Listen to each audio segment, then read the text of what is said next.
I carried the weight of the world on my shoulders every single day. Sleepless nights, bills piling up, and raising my little girl alone after her mother passed. Then, out of nowhere, a meeting with a powerful soul turns my life upside down. She challenges me, tests me, and yet, in her cold perfection, I see something human. When my daughter falls ill, I'm at my lowest, but she chooses to stand by me, risking everything. In that moment, I realize love, trust, and hope can appear in the most unexpected places. Do you believe in life-changing second chances? If yes, like this video and share your thoughts in the comments. Daddy, why is the moon following us? Her little voice cut through the silence of the car. I glanced in the rearview mirror and saw her pointing out the window, wide-eyed, her seatbelt crooked as always. I forced a smile. Maybe it likes us. Maybe it doesn't want us to be lonely tonight. She giggled. Then the moon is our friend. Her laughter filled the space, softening the ache that had lived in my chest for years. Nights like this, I wanted to freeze time. Just her, me, and her questions about the universe. But when her giggles faded into quiet humming, the weight returned. I gripped the steering wheel tighter. Don't let her see. Don't let her feel how heavy it is. Back home, she sprawled on the couch with her stuffed bear. Daddy, can we have pancakes for dinner? I raised a brow. Pancakes? At night? She nodded, curls bouncing. Yes, with extra syrup. I sighed dramatically. You're going to turn into a pancake one day. She squealed. Then you'll have to eat me. I laughed, though part of me wondered if I was spoiling her, because I couldn't give her anything else. When I set the plate in front of her, she whispered, "Thanks, Daddy." 2 words. They undid me every time. Later, after she drifted off to sleep with sticky fingers, I sat at the edge of her bed, watching her chest rise and fall. Am I enough? I whispered into the darkness. No answer, of course. Just the creak of the old apartment walls and the faint hum of the fridge down the hall. I rubbed my face. Her mother should be here. She should have bedtime stories and someone to braid her hair. All she has is me, a man who's barely keeping the lights on. I looked at the bills stacked on the counter, the late notices, the reminders that no matter how hard I worked, it never seemed enough. What if I fail her? What if she grows up and only remembers struggle? My chest tightened until I thought it might crush me. Then her tiny hand shifted in sleep, fingers curling around mine. Even unconscious, she held me like I was her anchor. I closed my eyes. She believes in me. That has to be enough. The next morning, she padded into the kitchen, hair wild. Daddy, you forgot to pack my crayons yesterday. I groaned. Oh no, did your teacher say something? She said I should remind you. But I told her, Daddy works a lot. Sometimes he forgets. Her words stabbed and soothed all at once. She wasn't angry. She was defending me. I knelt down, looking her in the eyes. I'll do better today. Pinky promise. She hooked her tiny finger around mine. Okay, don't forget again. At work, the factory air smelled like oil and dust. Machines rattled. My hands ached before the shift even began. A co-worker slapped me on the back. Long night again? I forced a half smile. Aren't they all? Truth was, I hadn't slept properly in years. Every shift felt like dragging myself through mud. But quitting wasn't an option. Rent didn't care about grief. Bills didn't pause for single fathers. I kept my head down, punching numbers, lifting boxes, pretending the weight on my shoulders wasn't heavier than the steel in my hands. That night, after tucking my daughter in, I slumped onto the couch, exhaustion pressing me into the cushions. The phone buzzed. Unknown number. I almost ignored it until something inside whispered, "Answer. This matters." Hello. My voice cracked. A clipped, professional tone replied, "This is management. We need you to come in tomorrow morning. A situation has come up, and you've been requested." Requested? My pulse quickened. Nobody ever requested me. Yes, be here at 9 sharp. The line clicked dead. I stared at the phone in my hand, heart thundering. Something was happening. Something that might change everything. I whispered into the stillness. Please, let this be the break I've been waiting for. The phone call from last night still echoed in my head when I walked into the building. My hands were sweaty against the cheap leather strap of my bag, and I kept thinking, why me? Why now? Dad, are you nervous? My little girl asked that morning when I dropped her at school. I had forced a smile. A little, but I'll be okay. You just be good for your teacher. I always am, she grinned, missing tooth shining like hope itself. That memory clung to me as I rode the elevator, higher and higher, until the doors opened on a floor I'd never stepped foot on before. Frosted glass walls, quiet halls, the kind of place where shoes click, not squeak. A receptionist looked up. She's expecting you. My throat went dry. The CO. I pushed the door.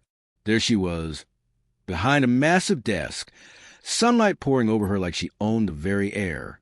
Sharp suit, dark hair pulled back, not a single detail out of place.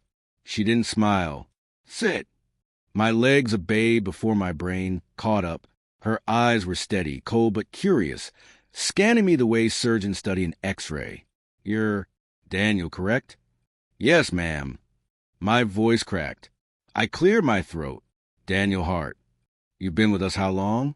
3 years. Her eyebrow twitched. 3 years. And no one has ever mentioned you. I tried to laugh, but it came out strangled. That's probably a good thing. Means I don't mess up too badly. Or it means you've never stood out. The words cut sharper than I expected. I clenched my hands under the desk, reminding myself not to talk back. Rent was due. Groceries weren't free. She leaned forward. Tell me, Daniel, why are you still here? I blinked. Because I need this job.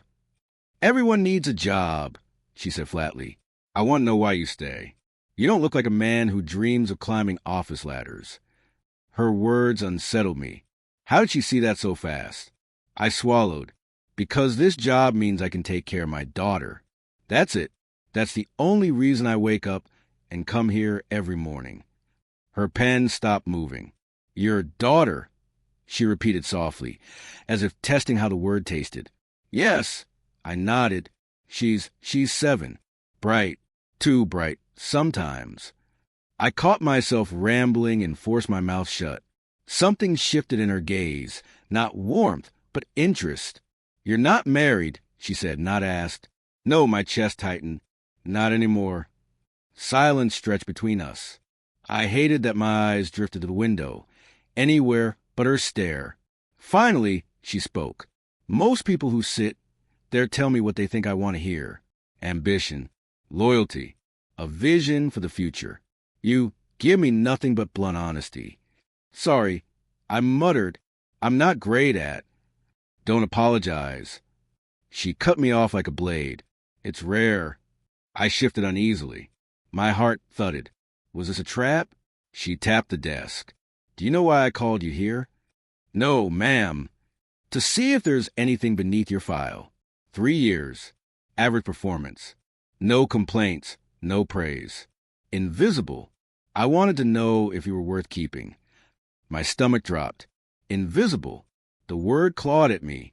I forced my voice steady. I may not shine, but I don't quit. Not at work. Not at home. People can overlook me all they want. My daughter doesn't. Her eyes flickered, the smallest crack in her mask. For a long moment, she studied me as if she could peel back my skin and read my soul. Then she leaned back. You say you don't quit? Yes. Good. Because I'm about to give you something that will test that. My chest tightened. What do you mean? You'll find out soon enough. She scribbled something, slid a folder across the desk. Take this. Finish it. Fail, and you'll prove you're as forgettable as your record shows. Succeed, and maybe you won't be invisible anymore. I stared at the folder, like it weighed 100 pounds. Ma'am, She cut me off again. Don't waste my time with excuses. Are you capable or not? Her tone burned. My pride screamed to walk away, but the image of my daughter's smile flashed behind my eyes. I clenched the folder. I'll do it. Finally, The corner of her lips curved. Not a smile, but something close. We'll see. I stood, heart racing. My legs felt wooden.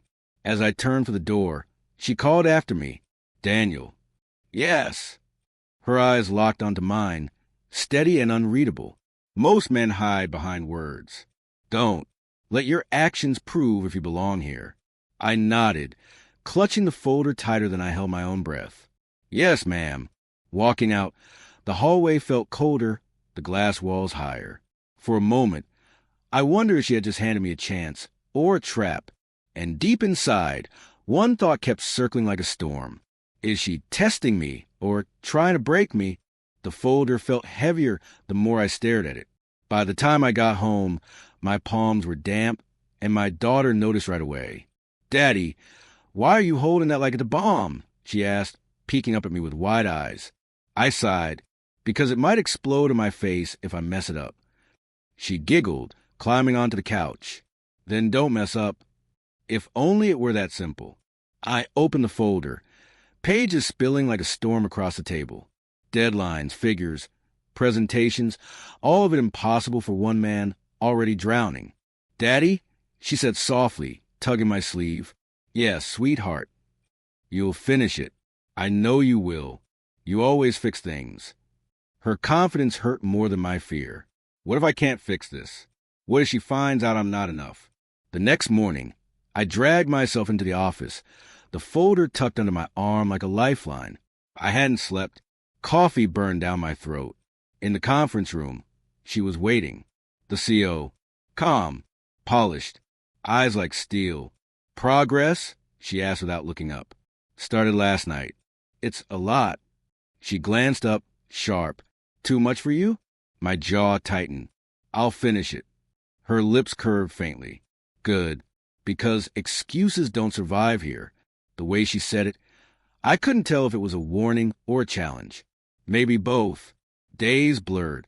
Work, school runs, late nights. My daughter colored on the floor beside me while I scribbled notes. Sometimes she'd curl up against me and fall asleep, her head heavy on my arm. I typed one-handed, fighting tears from exhaustion. One night she woke, rubbing her eyes. "Daddy, why are you still awake?" "Because I have to finish this." "You look sad." I forced a smile. "I'm just tired, honey." She crawled onto my lap, wrapped her arms around my neck. "Don't give up, Daddy. You promised Mommy once you wouldn't." The words hit me like a punch. My throat closed. "I didn't I?" She nodded sleepily. "So you can't quit." Her tiny faith became the only thing holding me upright. By the fourth day, I walked into her office with papers trembling in my hands. My eyes burned, my shirt wrinkled, but the work was done. She raised a brow. "You look like hell." "Thank you." I muttered. "I worked hard on that." I laid the folder down. She flipped through, silent. Every second dragged. My heart hammered, so loud I was sure she heard it. Finally, she looked up. "You stayed up all night, didn't you?" I hesitated. "Does it matter?" "It shows," she said, tapping the page. "You made mistakes." My stomach sank. Then I failed. She shook her head. "No, you tried harder than most men would. You bled into this work. That unsettles me." I blinked. "Unsettles you?" "Yes," she said coldly, though her eyes flickered. "Most people here hide behind polish. You don't. You're either foolishly honest or stronger than you realize." I didn't know what to say. My chest ached with shame and pride tangled together. That night, at home, my daughter climbed into my lap again. Did she like it? I hesitated, stroking her hair. She didn't hate it. That's good enough. Her certainty made me laugh for the first time in days. "Yeah, maybe it is." The following week, meetings became routine. She asked more questions, always sharp, always pressing. Why this choice? Because it's practical. And if practicality fails, then I find another way. Her gaze lingered longer each time, as if she wasn't just testing my answers, but me. One meeting ended late. As everyone else filed out, she stayed behind. "You're still standing." she said, her voice softer than before. Barely, I admitted. Her eyes narrowed. But you are standing. That matters. I caught something in her tone, almost respect, but she hit it quickly. Go home, she ordered. You look like a corpse. Yes, ma'am, I said, though my chest felt strangely lighter. That weekend, as I washed dishes with my daughter humming in the background, the knock came, sharp, unexpected. I wiped my hands, opened the door, and froze. It was her, the CO, standing in my worn-down hallway, surrounded by peeling paint and the faint smell of soap. Ma'am, I stammered. What are you? She stepped inside without waiting.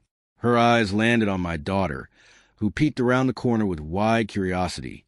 Daddy, who's that? My little girl asked. I swallowed hard. That's my boss. The CEO's gaze softened, almost imperceptibly. My daughter tilted her head and whispered, She looks like a princess.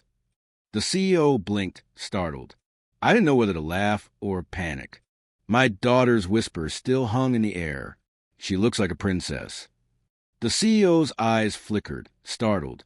She glanced at me, then back at my daughter. For the first time since I'd met her, she seemed unsure. I cleared my throat. What are you doing here, ma'am? She held up a slim folder. You left this in the conference room. I blinked. You came all the way here for that. Her gaze swept over the cramped hallway, the peeling paint. I was nearby. My daughter tugged my hand. Daddy, aren't you going to invite the princess in? Heat rose in my face. Sweetheart, she's not. But the CEO interrupted. Princess will do. My daughter gasped. Really? The CEO nodded, almost smiling. I stepped aside awkwardly. Please come in. She walked into my apartment, her heels clicking against the worn floor. I suddenly saw everything through her eyes. The second-hand couch, the chip table, the drawings taped to the wall. My world small and patched together, standing against her empire of glass and steel. My daughter ran ahead. Sit here, princess. She patted the couch enthusiastically. The CEO hesitated, then lowered herself onto the sagging cushion. Her sharp suit looked almost alien against the faded fabric. I rubbed the back of my neck. Sorry, it's not exactly boardroom standard. Her eyes moved over drawings. These are hers. Yeah. I smiled faintly. She insists the walls look better this way. The CEO's gaze softened. She's right. My daughter appeared with 2 mismatched cups. Tea. I nearly jumped. Honey, careful. She placed one in front of the CEO proudly. It's special. Daddy says tea fixes bad days. The CEO took the chipped cup, fingers brushing the handle like it was fragile crystal. Thank you. You're welcome, princess. For a moment, silence filled the room. My daughter's innocence hung between us, melting the CEO's usual armor. I sat across from her. So, do you always return forgotten folders yourself? She sipped the tea. No. Then why this time? Her eyes met mine. I was curious.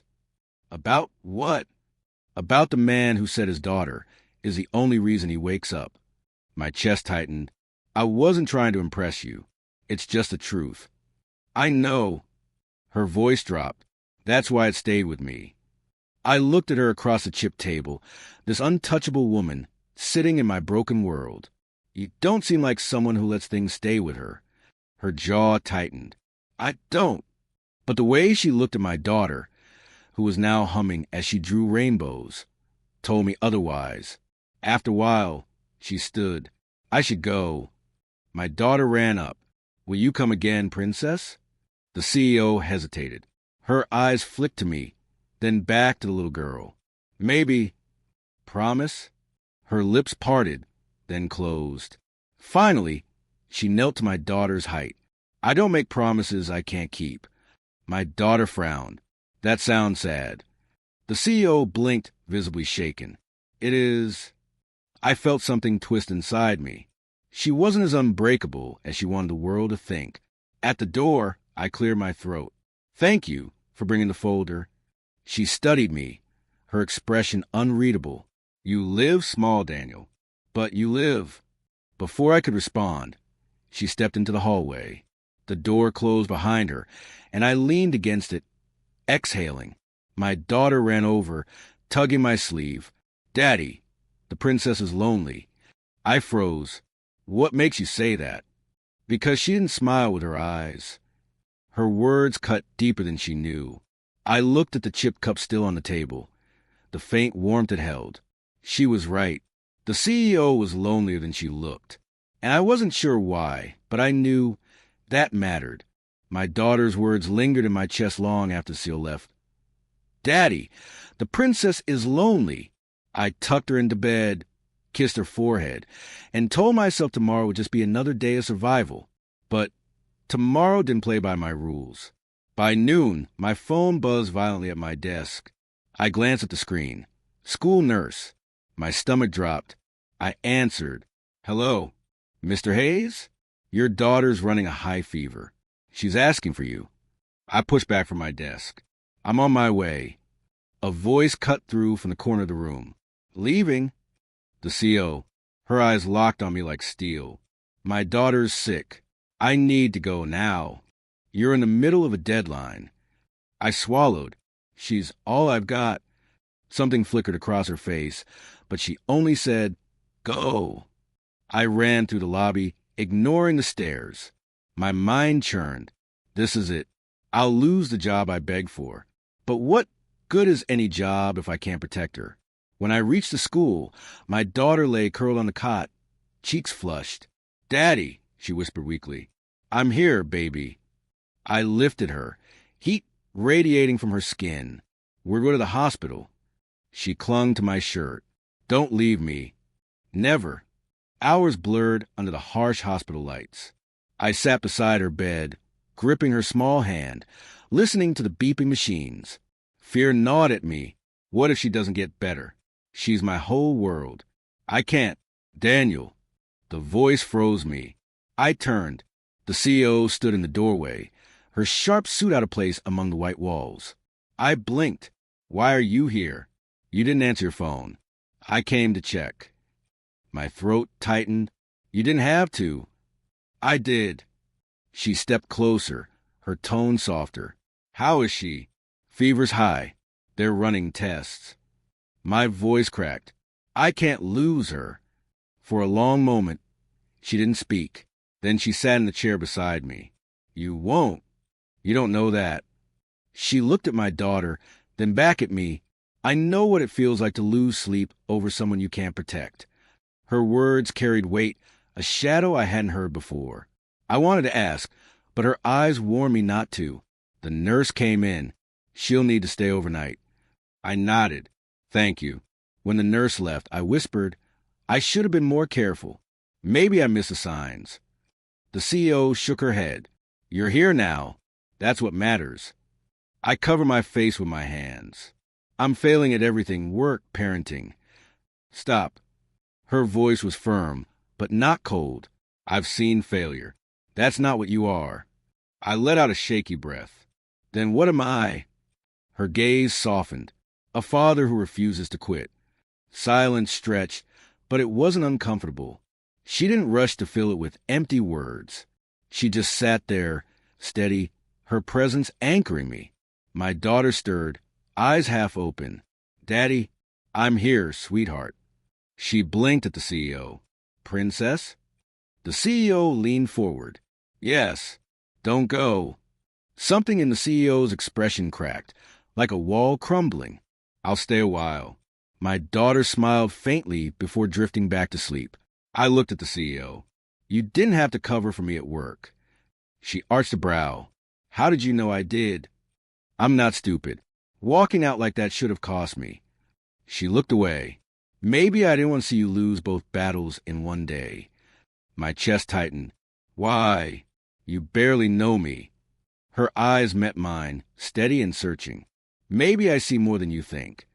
The night dragged on, exhaustion pulling at me. My head dropped against the wall. I felt her shift beside me, but she didn't leave. When I opened my eyes again, it was dawn. My daughter was still sleeping peacefully, the fever broken. Relief crashed over me. The CEO stood by the window, arms crossed, watching the light creep in. You stayed all night, I whispered. She turned, her expression unreadable. So, did you? I'm her father. I had to. Her voice dipped lower. Sometimes we stay because we can't bear to leave. Something unspoken hung between us. Something fragile, dangerous, real. I brushed my daughter's hair from her face and whispered, "She's going to be okay." The CEO's eyes softened. "So are you?" And in that moment, I realized something had shifted. She wasn't just the untouchable woman behind glass walls. She was human, scarred, lonely, and for the first time, she had let me see it. The hospital window still lingered in my memory, the way she stood there in silence, watching the dawn. That image stayed with me even as I walked back into the office a few days later. But the office had changed. Or maybe it was me. I could feel eyes on me the moment I stepped out of the elevator. Whispers carried through the hall. "Did you hear? They say he spent the night with her. Why would she care about a guy like him?" My stomach clenched. Of course. They'd twist everything. I dropped into my chair, trying to focus, when Mark from accounting leaned over. "So," he smirked, "what's your secret? How'd you land private time with the Queen herself?" I forced a smile. "My daughter was sick. That's it." "Sure," he chuckled. "We all believe that." Heat rose in my chest. They think I'm using her. Or worse, they think she's using me as a game. Later that afternoon, I was summoned to her office. I walked in, tension buzzing in my veins. "You've heard the rumors, haven't you?" Her expression didn't flicker. "I always hear the rumors." "And you're fine with this?" Her eyes lifted to mine, sharp.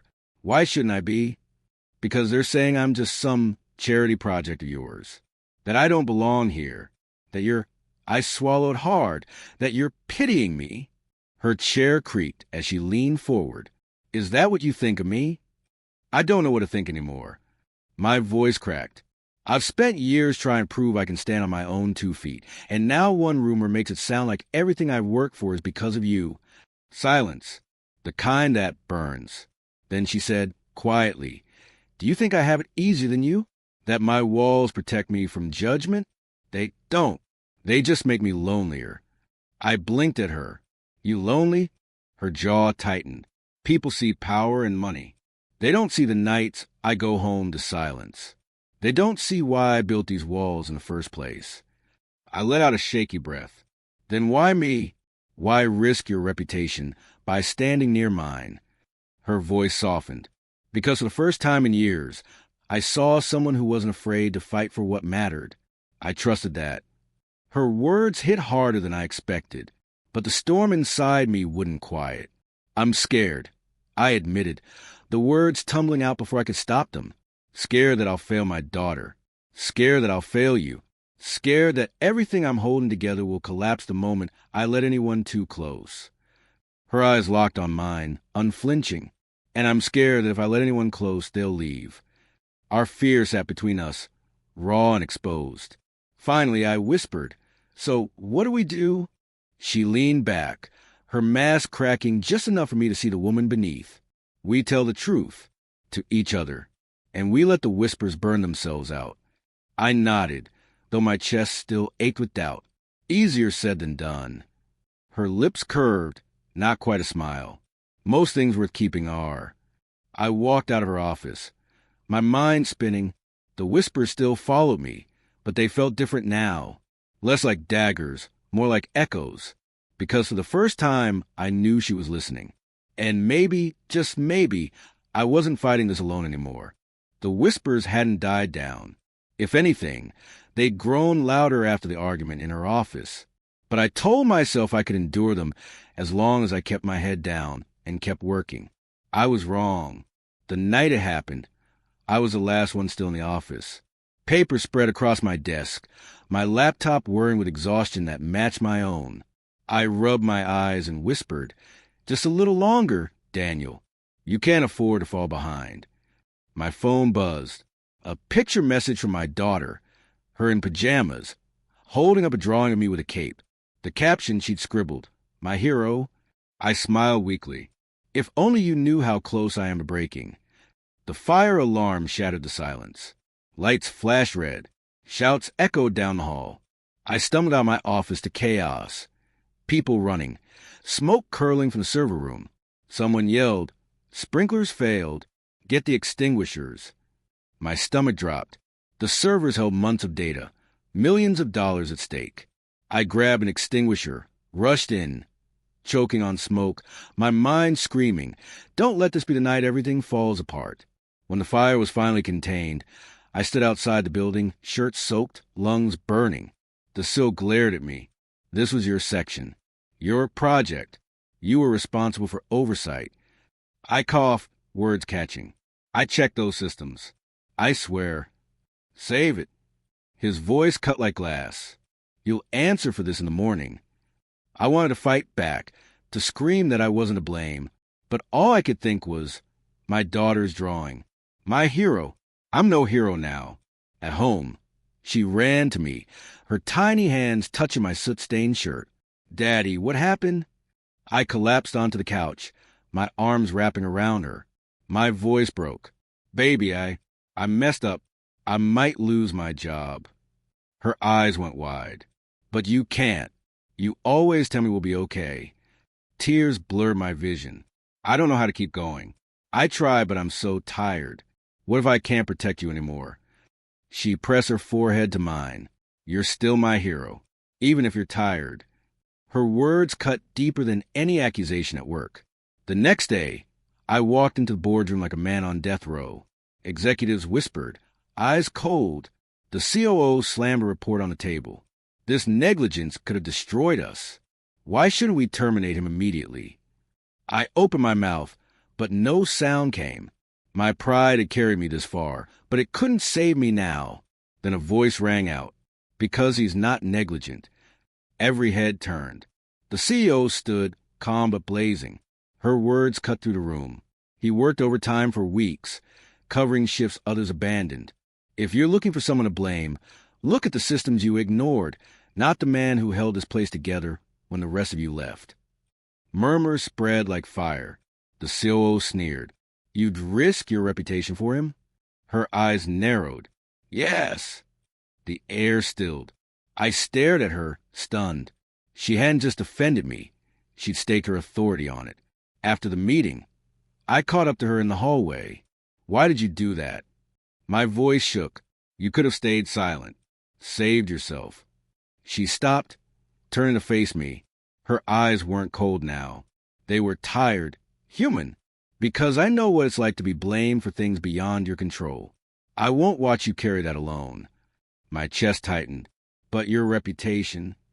"Let them talk. They've been talking about me for years. This time, at least, it's for something I choose." I didn't know what to say. The walls I had built, the shame, the fear, cracked under the weight of her words. "You don't see me as a charity case." I whispered. Her voice softened. "No, I see you as a man who refuses to give up, no matter how much the world tries to break him. And maybe that's the kind of person I need to believe in." That night, back home, I tucked my daughter into bed. She looked up at me with sleepy eyes. "Did the princess help you today?" I smiled through the ache in my chest. "Yeah, sweetheart. She did." "What did she do?" I brushed her hair back. She reminded me I wasn't alone. As she drifted off, I sat there in the dark, her words echoing with the CEO's. For the first time in a long while, I didn't feel like I was standing at the edge of collapse. I felt like maybe, just maybe, someone else was willing to stand there with me. I sat in the dark beside my daughter's bed, her slow breathing filling the room. Her tiny fingers were still wrapped around mine, even in sleep. She hadn't let go since she asked if the princess had helped me. She had no idea how right she was. I whispered into the quiet, "I wasn't alone today." And for the first time, I believed it. The next morning, I walked into work with my head high. The whispers still hummed, but they didn't cut the same. They were just noise. She called me into her office that afternoon. Her voice was steady. "How's your daughter?" "Better," I said. "She keeps asking about you." Her lips twitched. "What does she ask?" if the princess is coming back. That made her laugh, a small, fragile sound. Maybe she's braver than both of us. I leaned against the chair, searching her face. Why did you do it, really? Standing up for me like that? She looked down at her desk. Because I built a life behind walls. And for the first time, I didn't want to be alone in them. Her honesty hit me like a punch. I swallowed. I'm not good at this. At letting people in. I've been so afraid of losing what little I have left. Her eyes lifted to mine. And I've been afraid of having nothing worth losing. That night she came by. Not in her suit, not with her armor. Just herself. My daughter's eyes lit up the moment the door opened.